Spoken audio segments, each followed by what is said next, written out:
In the vast, frozen wilderness of Russia's Ural Mountains, there is a place shrouded in mystery. A place where the wind whispers tales of terror. This is Dyatlov Pass. It's a name that has become synonymous with one of the greatest unsolved cases of the 20th century. For decades, it has haunted the minds of investigators, explorers, and anyone who loves a good mystery. Something truly terrible happened here back in 1959. 9 experienced hikers went into the mountains. They never came out alive. The story of what happened to them is more bizarre and unsettling than any work of fiction. The story begins with a group of bright, capable young people. They were students graduates from the Ural Polytechnical Institute. They were not amateurs. These were seasoned adventurers skilled in skiing and surviving harsh winter conditions. Their leader was Igor Dyatlov, a 23-year-old engineering student. He had assembled a team of 10 for a challenging expedition to a mountain known as Otorten. The name, in the local Mansi language, ominously means "don't go there." One member of the party, Yuri Yudin, was forced to turn back early due to illness. It was a twist of fate that would save his life and leave him as the sole survivor, haunted by the fate of his friends for the rest of his days. The group was expected to send a telegram upon their return to a nearby town around February 12th. But the days turned into a week, and then more. Silence. A heavy, unnerving silence from the mountains. Search parties were dispatched, fearing the worst but hoping for the best. They flew over the vast, snow-covered landscape, scanning for any sign of the missing hikers. The scale of the Urals is immense, a daunting place to find anyone, let alone a group that might be in trouble. The mystery had officially begun. The name of the pass itself adds another layer of dread to this story. Originally, the mountain where the incident occurred was Kholat Syakhl. In the Mansi language, this translates to Dead Mountain, Mountain of the Dead. The expedition started with high spirits. We know this because the hikers kept detailed journals and took photographs. These recovered artifacts are our last window into their world. The images show them laughing building camp and trekking through the unforgiving landscape.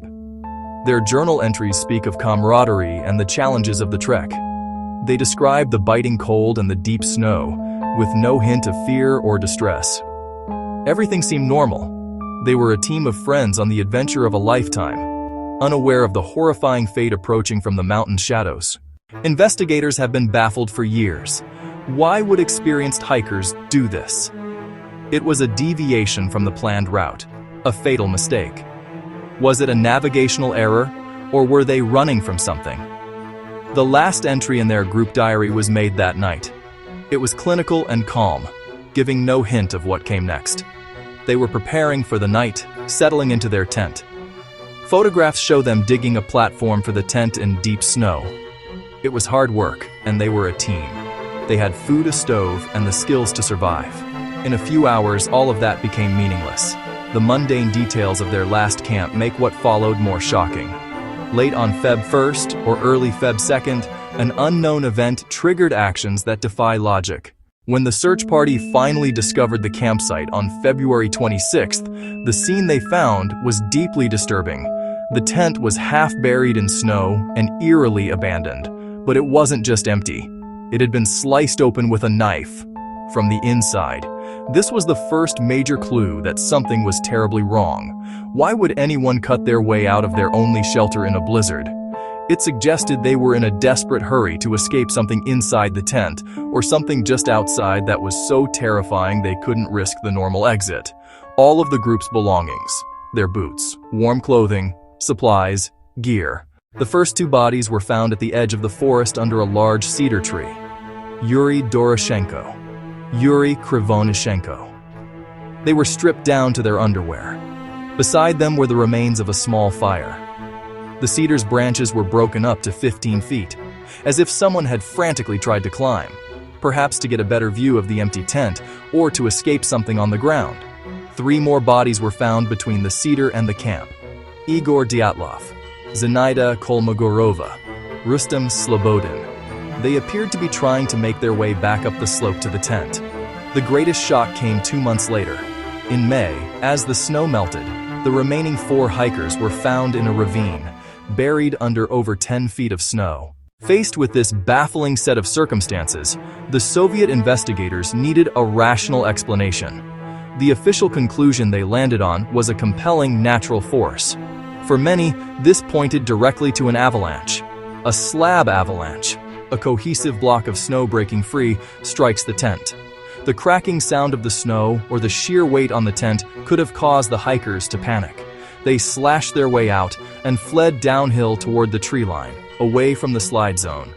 This seems plausible on the surface. An avalanche could explain the internal injuries on the last 4 bodies found in the ravine. Tons of snow can crush chest and skull without breaking skin. They may have been caught in a secondary slide or fallen into the ravine and been buried.